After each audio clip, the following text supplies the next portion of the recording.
So welcome back. It was great to be able to discuss some of the expectations for the forum posts and the assignments in the previous session. I want to begin now by saying a little bit more about assignment 2. In any of your assignments, it'll be the key ideas and themes that you pick up on and then explore. It'll be the academic scholarly resources that you use to explore these key ideas that'll strengthen and develop the assignment. In the next 5 weeks before the assignment's due, we're going to look at questions to do with truth, and we're also going to look at various ways of knowing, like science and mathematics and other ways of knowing. And so you'll need to include those ideas from those first 5 weeks or so in this essay. One of the first key ideas is truth, and what is meant by truth. And so in critical thinking and in philosophy, there is a whole discussion on how do we know something is true. And one of the ways in which we know something is true is the method called scientific method. And so you could include in assignment 2 that your background introduced you to the scientific method and you liked it or didn't like it. And that's very prevalent in Western European societies and countries colonized by Western European people. They've been influenced by the development of this scientific method. Prior to the development of the scientific method, and the scientific method goes back to the time of Aristotle, we have an emphasis on authorities. And there are other forms of authority, but in many nations, a king might have authority, a religious leader might have an authority in a native indigenous group. There could be people known for their wisdom, like Solomon in the Old Testament. That gives them a sense of authority. There's also authority in the written records. There's also authority in experience. And so there are a number of different ways that we know what truth is, and essay number 2 could investigate questions about knowing what is true and could investigate these different ways of knowing what is true, which include various authorities, and they also include various ways we know truth through scientific methods such as observation and those types of methods. Sometimes we call this world that uses the scientific method the modern world. And so modernity can be a term that's used to describe people in the 16, 17, 18, 1900s through to the present time. And so in the modern world, we tend to put a strong emphasis on scientific methods. We also place a strong emphasis on numbers. If you can put numbers on a page, count things, then that gives it a sense of authority. If you say so many percent, gives a sense of authority. And we'll talk about that in the week that we look at mathematics. So this minor essay can touch on how you know things in the modern world. And there are scholars who have written about that, particularly sociologists. And one of the sociologists who have written on this is Charles Taylor. And one of the books that he has written is called The Secular Age. And he says, this age in which we live, with an emphasis on the secular, is an age in which enchantment has gone. That is, belief in unseen things has disappeared. And so we live in an age of disenchantment. That is, you're not allowed to believe anything if it's not productive and measurable and observable. And part of that comes from the industrial age, and part of it comes from schools that emphasize the industrial. And so we go to work 9 to 5. You can't be there 1 minute past 9. You've got to be there before 9. And you can't leave 1 minute before 5. It's an industrial age, the modern age. And this raises the question, has the modern age affected the way we think? Has it affected the way we do schooling and education? Has it affected the way we see critical thinking And does this differ from native peoples or indigenous peoples' views of the world and the way they think and the way they did education? Can I get everyone just to write down a brief comment on, has the modern age, with its emphasis on science and the observable and the repeatable through experiments and the measurable and giving it numbers, affect the way we think and the way we do education? And is it different to the way in which native and indigenous people do their thinking and their education? Has it led to disenchantment, like Charles Taylor says, so that we're no longer in an age that believes in things that are less visible? And yeah, it's an interesting question. Bridget, do you have thoughts on this idea that the modern age has affected our thinking and has affected the way we do education, and whether it's different to the way some others would see the world and education? Yeah, I think modern age has a lot of change in our world these days. Like when you think of it, like COVID, that changed a completely different lifestyle for everybody. And when you were talking before, Sam, like the Indigenous people, I think totally do think very different, speak very different. Like I know we lost a lot of language, but I know my husband is a Torres Strait Islander, and his family are very strong in language. And he was living at the Torres Straits from kindergarten to year 6 and never spoke any English at all, and came down to high school in Cairns. And for him to actually go to high school, he had to learn a different language, and that's his second language is English. And when I met him, I didn't know that, but yeah, I think it has a lot to do and a lot of change. Yeah, so good. So very insightful. Hannah, what are your thoughts on the idea that the modern world has us thinking differently? We're individualist, we're consumerist, and education is about individualist competition as opposed to Indigenous communities. Do you think that's true, that idea that we...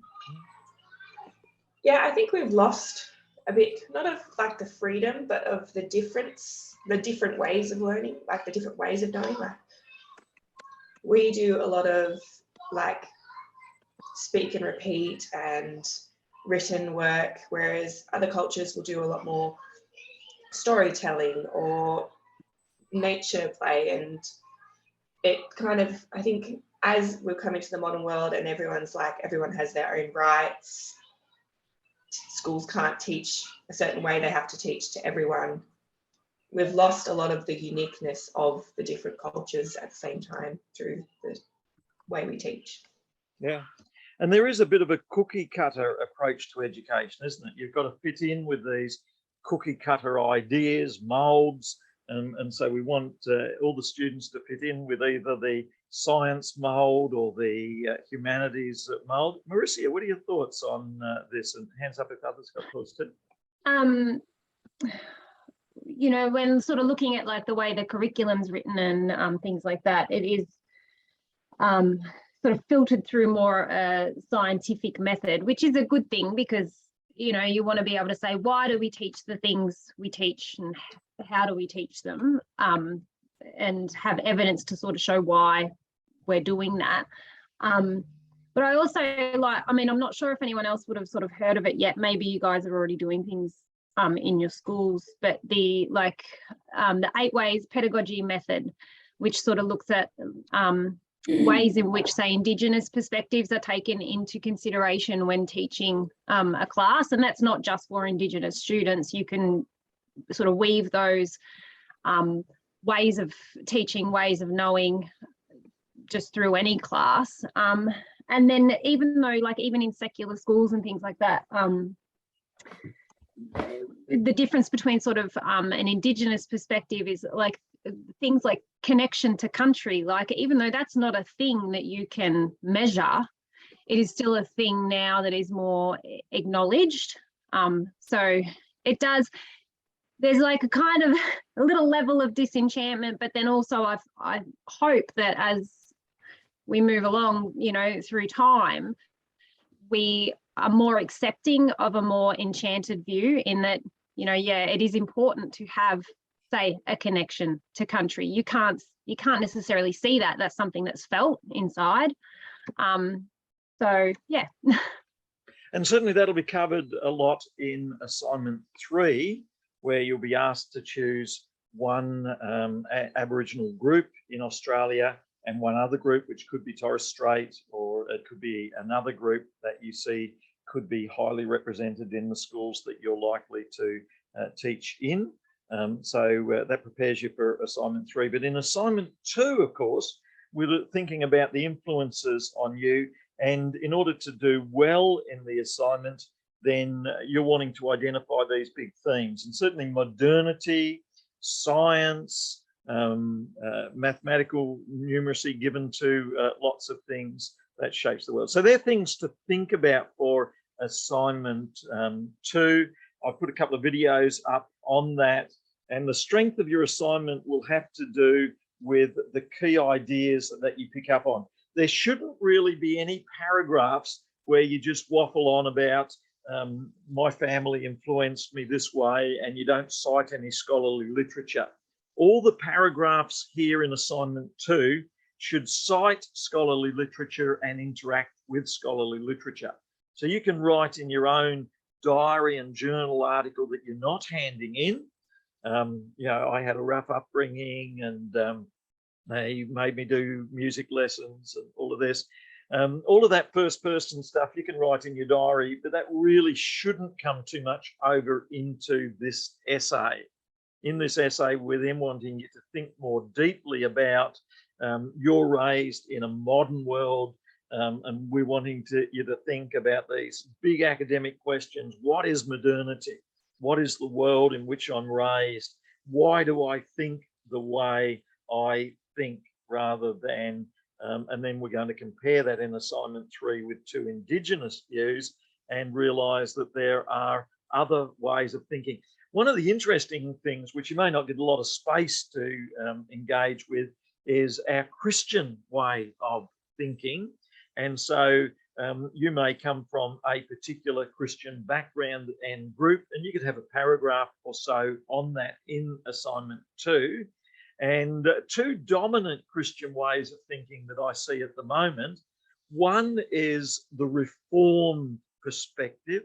Anyone got some knowledge on a Reformed perspective, Calvinist perspective, Presbyterian perspective?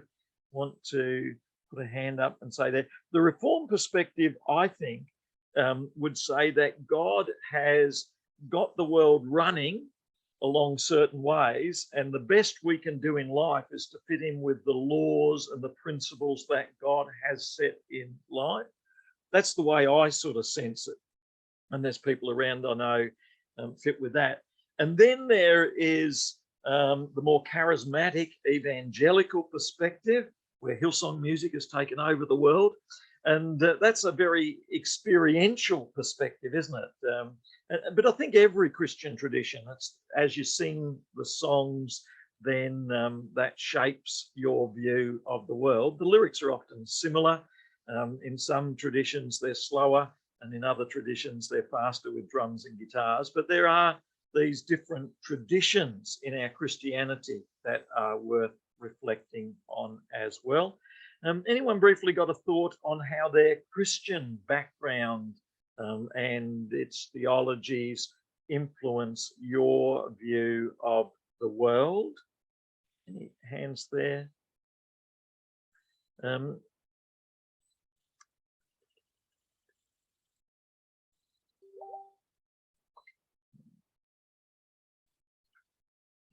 looking for a victim to pick on. Karen, do you have thoughts on your Christian background and whether and how it might have influenced you?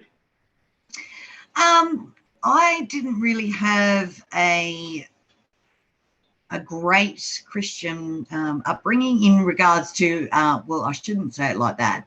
I was raised in a family where we believed in great morals, respect and that sort of thing. We did attend church, but that sort of just tapered out a little bit as we grew older and life got busy as children. Perhaps it's grown more since I've been employed at Sacred Heart. Just my views and understanding of Christian life has probably been a little bit more saturated, obviously, because I'm involved with it every day. But at the end of it all comes down to morals and teaching good ethics, I think. And hopefully that can be sort of like put forward in every aspect of my life.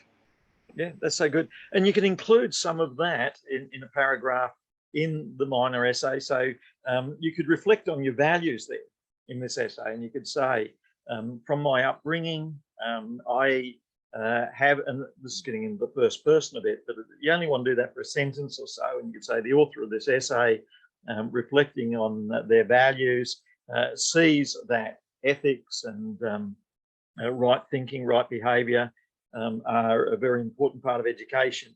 And then you would go again to scholarly resources. So you could go to Google Scholar, and then you would do a quick search on character and ethics teaching, or education teaching. And so you could interact with some scholars who've written on ethics education, those sorts of things. And so in that paragraph, you could interact with 2 or 3 scholars who've written about recognizing what is good and ethical will become an important part of what you do. And I think, again, the ability to find these resources and to be able to check them out and see that they are quality resources. So this is Australian Journal of Teacher Education, so that's good. 2011, that's only 11 years ago, so that's not too bad. And so you can see this is quite a good resource. It actually gives you the citation, so you'll be able to work that pretty quickly into the citation that you want to use, APA. And so I often put them into a text. So if I open a notepad, put them in there, that gets rid of a lot of the formatting. And then if I then take that and put it back into a Word document, then I can play with that and move it around a bit so that it becomes the APA referencing system. So that's nicely, to a fair extent, done for me there, and you can use EndNote. And so ethics, it's been booming. And so you could have this as one of the themes that you're going to include in assignment 2, is that ethics is viewed a certain way in our modern age today, or from your background, or in the school that you teach in. You could cite, you've got to make a decision as to whether you cite the school that you're in. Sometimes it's better to be more general and simply say, in my experience in a Christian school in New South Wales or whichever state, and not give the specific name. And that way it avoids any potential difficulties that can arise there. And then one of the things to do is to quickly read through the resource, see if it's got some ideas there. If you find that there's a good scholar that you want to interact with, if you go to the references at the end, and then you can chase up that resource in the references, you could then Google that resource, and you might find more resources on that as well. So it's the interaction with good resources is one of the key things that we do in tertiary education. And then we build an essay that communicates these ideas in the essay that we're seeking to do well and effectively. And so, yeah, that's all going to be important. Other thoughts on what you might include as we look at this assignment 2 Yes, Rachel. I just had one kind of, because what we were talking about Mm. before, Yes. like your parents' jobs and vocation stuff. I was Yes. raised by 2 police officers and my stepdad's a teacher. So Yes. like the view of my world and like how I view the world is sometimes a little warped in the sense of, you know, like growing up hearing stories and like, you know, it wasn't just stranger danger taught to me and my siblings. It was like really, really cautious about certain things, and that there's always a kind of line of open communication because like for my parents, for example, my mum, she like there's always that sense of like she needs to just know. She would like us to keep communication because in the back of her mind, because she's seen so much go wrong and she's heard so many other stories, that it's like if I don't hear from them, it's not no news, good news. It's I haven't heard from them. Something bad has happened. So like that's like I'm 21, I live out of home, but we all have Find My Friends on iPhone. So like we can all see each other, but also in that sense, it's a bit more of like a peace of mind for my mum. So like if she sees, and like she called me the other day at work because she saw what looked like my car on the side of the road after an accident. Wasn't me. I was safe at work and everything, but she was driving. So she called me and she's like, are you in an accident? Are you okay? But in like that sense of like your parents' jobs and like how they raised you and how strict they are, I think tends to warp your worldview. Because like if I got summoned for jury duty, I think I would not be able to do it in the best step back approach because of having a warped worldview, which, you know, being a child of an officer, you can get excused from jury duty because you're like, I will have a really warped sense of what's going on in this case. So in that sense, or like, you know, some people are raised by their grandparents or, you know, adopted or are fostered in. So in that sense of what the vocation and then what the kind of life was like you growing up, because it can't, like, because we can go, oh, we had similar upbringings, but no one's is the exact same. Like I can, like me and my older sister, like we very much, like, yes, we went through a lot of the same experiences, but we have different views on certain things because she's 4 years older and like more things happened with her. And it's just like stuff will change all the time. Yeah, so good. And now I would encourage that sort of material to be put into a journal. And I would encourage you to write and explore it and save it, because it's very, very valuable what you do there. And I would encourage you to be continue that vulnerability and openness and exploration there. But then you have to carry some of that over into your essay. And I think that's where you want to get it very concise and focused. And so one of the themes I see there is family influence. And so you could then go to Google Scholar and you could look at family influence in, say, Google Scholar. And so if you put family, background, influences, education, teaching, and this is similar to Augustine's Confessions, 400 AD. But if you can find some resources there on family background and that, then you could really develop some scholarly ideas along that. And so you've got your own experience, which is in your journal. You're carrying a sentence or something briefly over into your essay, and then you want evidence that this is a wider thing. So if you've got 25 students in the class, they too have a range of experiences. And so you can occasionally do case studies whereby you say this student, not their real name, and so Stephanie, not her real name, etc. And so sometimes that can lift an essay. Certainly reflecting on students like that can be very, very useful. And then you can also think about other themes. You raised the iPhone generation there as well. And so I think that raises whole questions about how technology are changing us. And I think there would be scholarly literature on how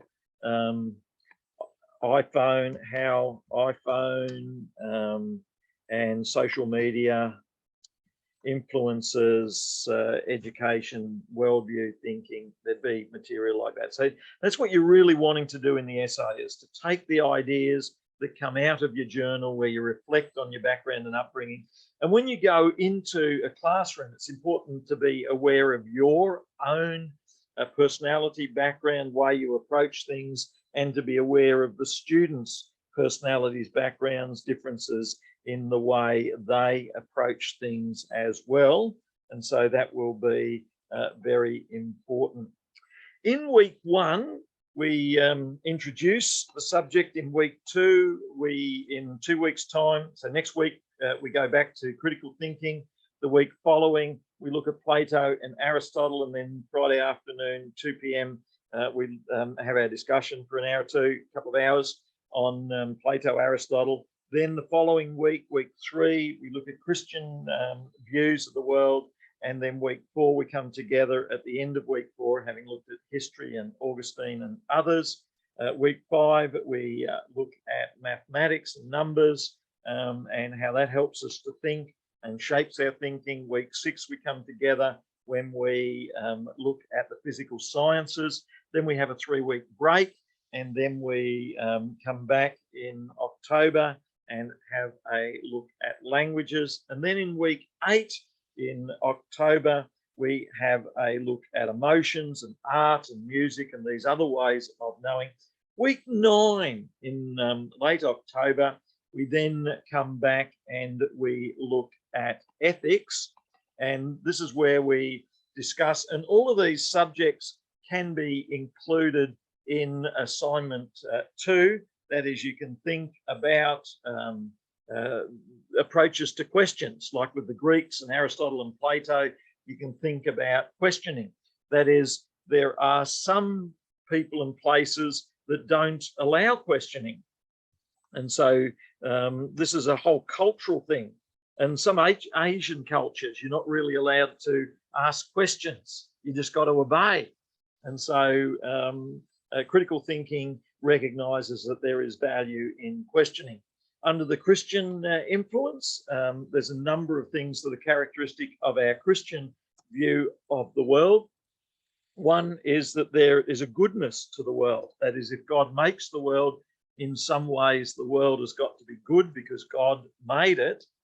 Also, as you read scripture in Genesis 3, you realize that there is evil, there's brokenness about the world. And so for various reasons, Adam and Eve, or other reasons, there is an evil and brokenness. People can go the wrong way. But one of the very strong characteristics there is that there is the possibility in the Christian worldview of forgiveness, transformation, change, healing, which is given the term salvation, as people are made whole through Christ and what God does in their lives and through the Holy Spirit. And so Book of Romans and other books describes that this process that God works in our lives, and then there's sanctification and wholeness again as we're made complete and whole. So that's the Christian view of the world that we look at in week 3. And then you could include in your assignment how history can help us understand that there's different views of history. A Western view of history, which is scientific, or a other view of history, which could be more indigenous. And then there are views of mathematics, views of science and modernity. And then when it comes to language, there can be views. So each week we're looking at ideas that you could include in your essay. But when it comes to ethics, then I think there's a lot of very valuable material and insights that we're going to look at in week 9. And you could bring some of that into assignment 2 if you could. In week 9, we're going to look at the importance of ethics for teachers, because one of the big challenges of life is knowing what's the right thing to do. And one of the big challenges for your students in your class is knowing what's the right thing to do. And every student's going to have a different idea about this. For some, it's okay to biff someone, and for others, it's not okay. So you got to think, you know, how do we know what is right and wrong. Can I get everyone to write down? How do we know what is right and wrong? So what's one way in which we know what is right and wrong? How do we know if it's right or wrong? Can I verbally just have Yes, a little? very much.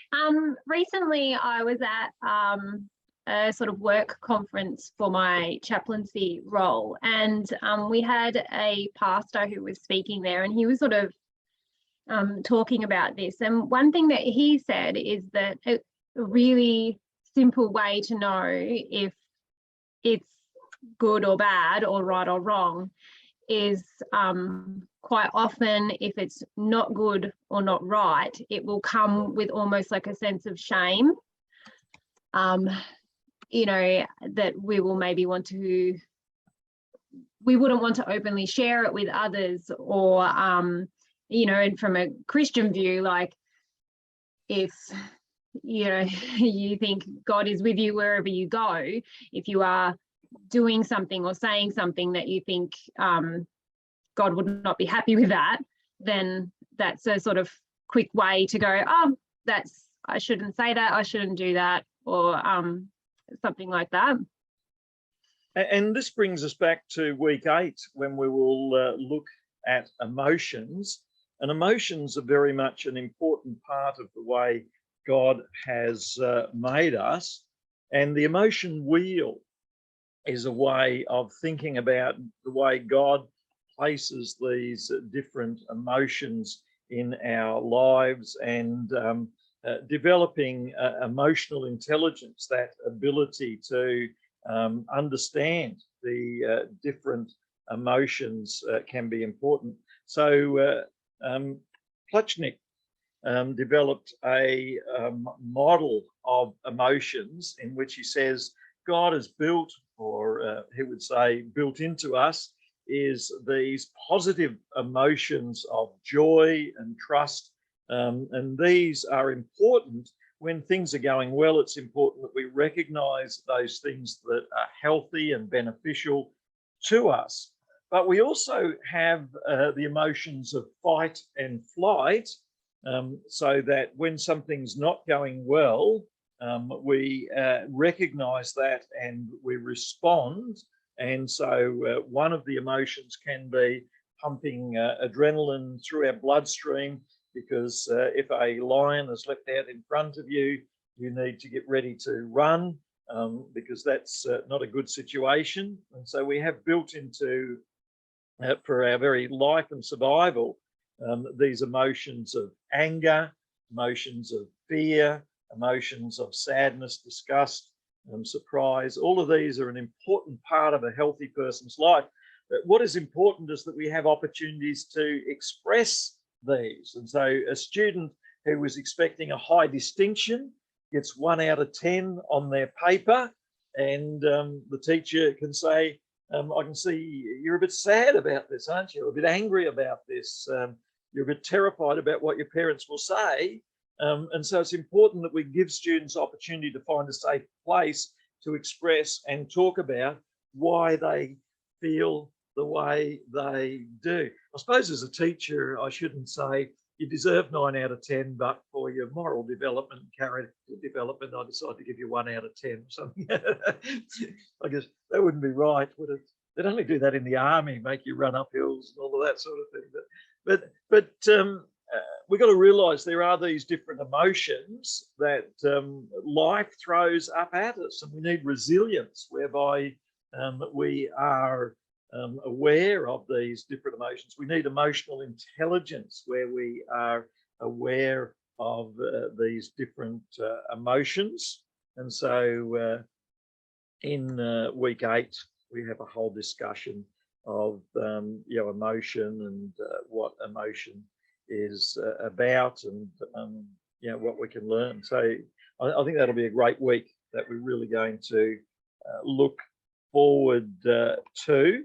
And there's a slide there in which we'll look at how we can tell from people's facial expressions whether they've got different emotions and how they feel at those times. So emotions is going to be important. Some people think more with their gut, others with their head, others with their heart, but we all have that capacity to think in different ways because we are made that way. It's all part of the way in which we respond to the world around us. So it's built into our brain that different parts of our brain will release these different hormones and will respond in different ways. And we have to learn how to respond in healthy ways. A counselling psychologist I was talking to the other day, they said that just as you can take a fall, break a leg, and then go to the doctor, and then it will take weeks, months for it to heal. And for some people, it'll be a total healing. And for other people, they will have ongoing challenges that they've got to work with, and they've given exercises by the physio to work with. In the same way, we can have mental challenges, can't we? And then in your class of 25 students, you could have students who have gone through experiences that have done damage in their thinking. And so that can take time to heal. And some of them may need exercises to use with their mind in order to develop healthier ways of understanding and responding with their emotions. And so understanding emotions is going to be very much a very healthy part of teaching and the classroom, and also thinking about what's right and wrong is going to then connect with when things are going good and right, then emotions, that's easy to handle. But when things aren't going well, when we have a sense that things are wrong, then how do we handle the messages that our bloodstream sends to our brain and says things aren't good here? So there's lots of issues that teachers face, such as confidentiality. So a student tells you something, but the school rule says you've got to declare this. There's ethical dilemmas where we want to maintain the trust of the student who comes and says, did you know that so-and-so is stealing school lunches? And then how do we handle that without crushing those who are involved? So this is confidential. Do we just walk over to Billy and say, Joe here just told me you're stealing school? You know, do we work it through? How do we work it through as well? What are we obligated to report?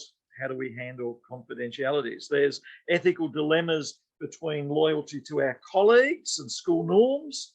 But then what if someone is running off with all the photocopy paper and taking it all home or something like that? You know? There's ethics going on all around us. So ethical dilemmas between loyalty and legal requirements, doing what is right by the student, the parents, wider community, all of these things. And this connects too with the emotions that we feel. And there can be different ethical expectations in different families in the classroom. And so this is an issue that you could discuss in assignment 2 if you got excited about that. I think assignment 2, it's important to think about what's an issue that really interests you that you would like to explore further in terms of your upbringing, the teacher's upbringing, and how that can be different to students in the classroom. So in teaching ethics, students learn to recognize ethical concepts and issues. They identify, they examine these concepts. And so in the classroom, it's important. You might even find that there's a time to speak to the class and say, you know, someone poured a bucket of paint into one of the other students' books. Let's discuss this as a class. You know, is it right to do that? And so you've got to come up with strategies as to how you help the students to recognize ethical issues, to think about them, to talk them through. Any thoughts on how we can best teach ethics in the classroom, and we'll look at this in week 9 there. Any hands going up? Thoughts on teaching ethics?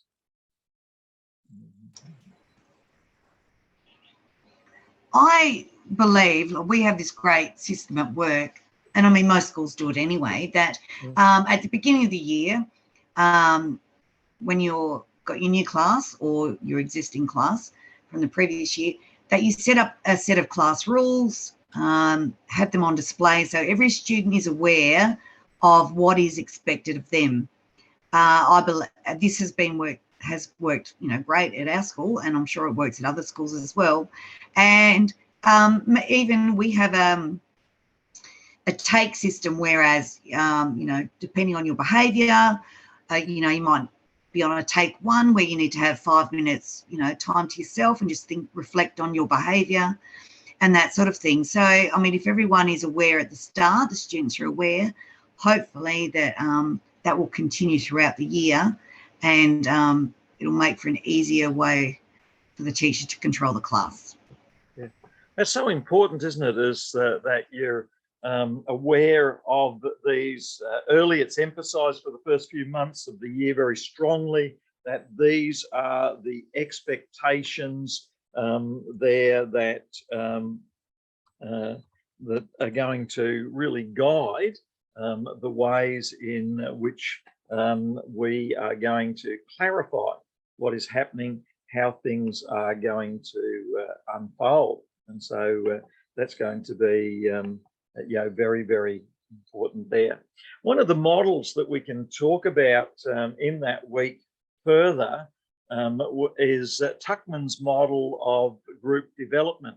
And Tuckman says in any relationship between people in a group, firstly, there is the forming of the group. So the students arrive at week 1 of class, new students, new teacher, and then the teacher acquaints and establishes the ground rules. These are the rules in the class. And then at some stage in the next few weeks, we have what is called the storm. And this can happen in an engaged couple as well. So they come together, and then a few weeks later you have the storm. So people communicate their feelings. They kept them to themselves for a while, and then they decide they don't like the way things are done. And this is called the storm, where the person says, I don't like the way we do this. Now, the very important next step is to go forward to the norms, which is where, and I think one of the best ways to go forward is to express, talk through at a healthy time and moment. So don't do it in the heat of the moment. Often it's a good idea to say at the end of, we don't have time to discuss this today, but let's get together and discuss this first thing tomorrow. So things have cooled off. You get together next day and you say, you raised this point, let's talk it through. Why don't you like the way we do this? So next day we talk it through, and then you say, well, the school rules are, you've got to arrive at school before 9 a.m, not at 5 to 3 before we leave for 3 in the afternoon. And so you lay down the guidelines, and then you come to some sort of agreement, having fully expressed this is your view. So the norm is where you work it through so that you can now perform and everyone will do well. So this is Tuckman's model of group development. And then Tuckman warns that in the storm, if you don't work through to a norm, then you'll go back and have to start again, and the storm will keep happening. And so it's a very useful model, Tuckman's model of forming, storming, norming there in order to be performing. So you'll certainly see good examples of that. And so ethical issues is where you identify these challenges and then you work them through, and you train and teach the students in working those through as well. Can I get everyone to write down now, what are some of the things that have stood out to you in these couple of sessions? What have you found helpful? We've looked mainly at what we're going to do in the 3 assignments. And then in this session, we've gone further and said that in assignment 2, we're not just pouring out first person, these things have influenced my life. We might do some of that in our journal. We've gone further and said that we need to take up issues like modernity, or issues like ethics, or issues like behavior, or issues like attitudes to science or maths or subjects, or the way a person views those subjects, issues like emotions.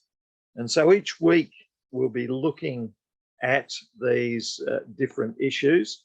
And then on the Moodle website, now I have put up on the Moodle website all of the weekly activities. Sometimes that's not a good idea, because some of you will either find that a bit off-putting, or you might find there's too much on the weekly activities. But let me know if you want me to hide some of the weekly activities so that it looks less. And I've put the dates up of the weeks. So week 1 next week, the week after will be week 2, 14th to 20th of August. Week 3 will follow that, 21st to the 27th of August, and so on. And then when we come, and then I've put up the material for each week as well there. So let's go through what are some things that have stood out so far. Tiffany, what stood out to you so far? What stood out to me is the emotion part of it. That's something that I struggle with. Could be described as an emotionless person. I'm just the way I was raised, I guess that comes into my biases as well. I was raised, you know, this is how it is. You don't like it, go cry in your room, too bad. Like, that's just how it was in our home. And I think when I had my own children and working with children, it is important to understand that they may have better ideas than you. They might, like, even with the class rules, yes, we need to set rules and guidelines for the students, but they may have a better idea of working with it, and they might have a different perspective that you would never have thought of. So taking your own emotions out of it is important, but also encouraging your students to let you know, being comfortable with them expressing their emotions to you. Yeah, that's so good. And that fits in with the Tuckman model, I think. Openness, working things through. So when the storm comes up, you work it through. You don't get bogged down in the storm. Olivia, what stood out to you? I'm with Tiff on this one. The emotions actually really stood out to me. Like, if you don't know your own emotions, how can you get the students to express them? And then you've got to have the other students understand individual emotions. Like, everyone has different emotions. Yeah, and so some good. can read, like, you might look at someone and you think, oh, they're sad. Like, say to me, oh, that person's sad. But then somebody else might read it differently and think that, oh, they're having a good time. Some kids just can't identify emotions. Yeah, that's so important. And you could do exercise in the classroom. You could put photos up, and you might have a few sessions where you put those photos that we saw before, and you might get the students to, and even in prep and year 1, it can be important to encourage the students to work with identifying the emotions, and then what's the ways to react when they have those emotions. Hannah, what stood out to you? I found the breakdown of the assignments really helpful, and then just how the different effects influence have in your life, like when you got us to write down like what impacts our worldview and things, how there's different layers to it at the same time. So you've got your family, but like we were discussing, each member of your family also has different experiences in that family. So even though you're raised in the same environment, it's still different. Just found it really interesting to learn and hear about other sides of it as well. Yeah, so good. Bridget, what stood out to you? For me, I'm with the emotions part. I found that very interesting as well.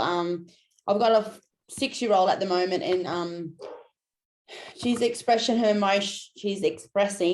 her emotions a lot in the last couple of weeks, and I think it's just like triggered me and to learning how to I don't know how to say it, like how to be emotional to her, but in a supportive way.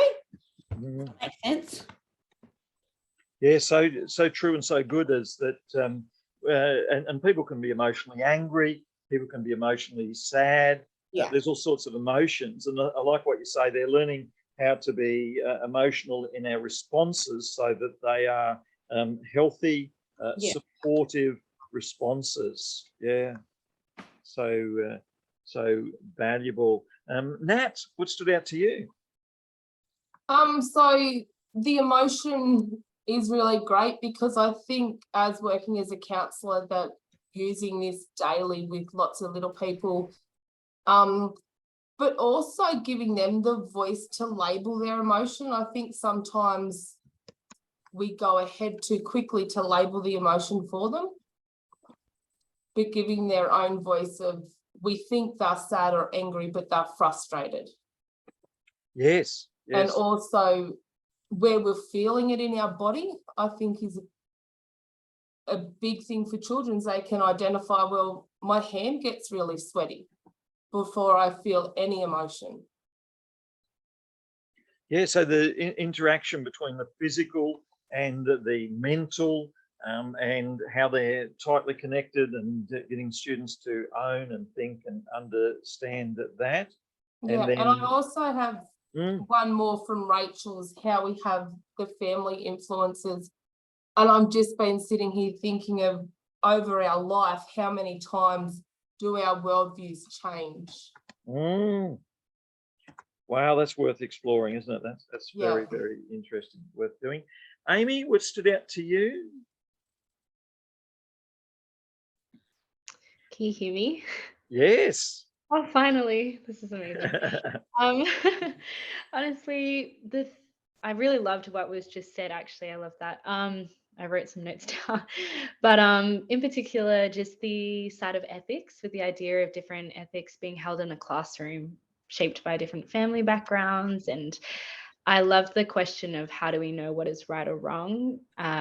Just mentioning the emotional intelligence.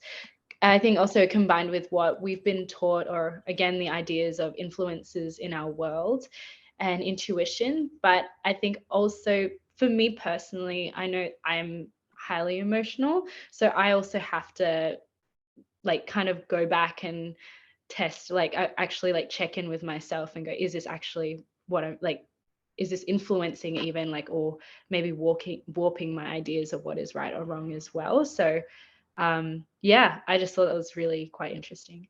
Yeah, no, that's so good. And then also Janelle, what stood out to you? I just think ethics is big for me too, and touching back onto cultures and stuff that we looked at last week. The idea of the disenchantment, I feel quite strongly about that. I think we're taking away a lot of the imagination from our children, just in free play and things like that. I think screen time and stuff has a lot to do with it. I've got a very big opinion on those sorts of things. So I feel like our child's imagination is now being molded instead of them creating their own, which I think is making us a bit blanket. So that interests me, what other people think about that. Also just your behaviours, and what Nat said about your personal experiences, and then how they change over time. So in my personal experience, I have a daughter that's lived with me for 2 years now. She's 17. She's an orphan. She's been an orphan since she was 2.